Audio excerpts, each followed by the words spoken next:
Ugali ng mga Chinese pagdating sa pera. Alam mo ba kung bakit maraming Chinese ay mayaman? Hindi lang dahil sa negosyo, kundi sa mindset nila. Kung gusto mong matuto sa pera, may aral dito. Minsan simpleng habits lang ang nagdadala ng palaking savings. Panoorin mo ito hanggang dulo para malaman ang sikreto. Huwag kalimutan mag-subscribe para sa more financial tips. 1. Pag-iwas sa sobrang luha. Huwag magpadala sa emotions kapag may financial problema. Kontrol ang galit, lungkot, o frustration sa pera. Kapag kalmado, mas maayos ang desisyon sa money matters. Emotional spending ay nagdudulot ng unnecessary financial losses. Discipline sa feelings ay susi sa matatag na pera. Ang matalinong mindset ay hindi nagpapadala sa sobrang luha. 2. Namumuhay sa maliit na parte ng kita. Hindi ginagastos lahat ng pera sa sarili lang. Kapag simple ang lifestyle, mas maraming maipon sa future.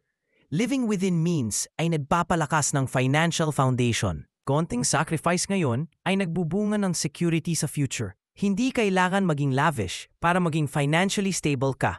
Small savings today builds big wealth sa long term. 3. Nakatutok sa mga kailangan. Hindi sa mga gusto, prioritize essential needs bago ang luxuries o wants. Kapag alam mo ang importante, mas nagiging efficient ang gastos. Avoid spending sa bagay na hindi necessary o practical. Focus sa long-term goals kaysa sa instant gratification palagi. Kapag smart ka sa choices, mas lumalago ang pera. Discipline sa needs versus wants ay nagpapalakas ng wealth.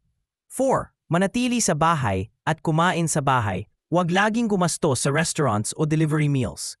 Kapag nagluluto sa bahay, mas nakakatipid ng malaking halaga. Simple lifestyle sa pagkain ay malaking factor sa savings. Home-cooked meals ay healthy at budget-friendly ring palagi. Konting effort sa bahay ay nagre-resulta sa malaking pera. Spahive. Pagiging kontento, huwag laging inggit sa buhay ng ibang tao. Learn to appreciate kung anong meron ka sa ngayon. Kapag kontento, hindi ka gagastos ng sobra o impulsive. Gratitude sa buhay ay nagdudulot ng financial peace. Simple joys ay mas mahalaga kaysa material na bagay. Contentment ay nagpapalakas ng mindset para sa long-term wealth. 6. Pagiging matipid, huwag gastusin ang pera sa walang silbi o luho.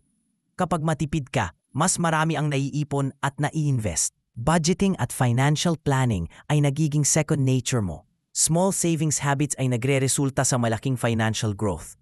Tinuturuan ka ng matipid na maging responsible sa pera. Pagiging matipid ay susi sa security at financial freedom.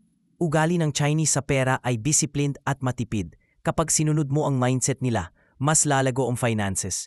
Small habits ngayon ay nagre-resulta sa long-term wealth. Huwag matakot magbago ng lifestyle para sa pera. Maraming salamat sa panonood. See you again. Huwag kalimutan mag-subscribe para sa more financial tips.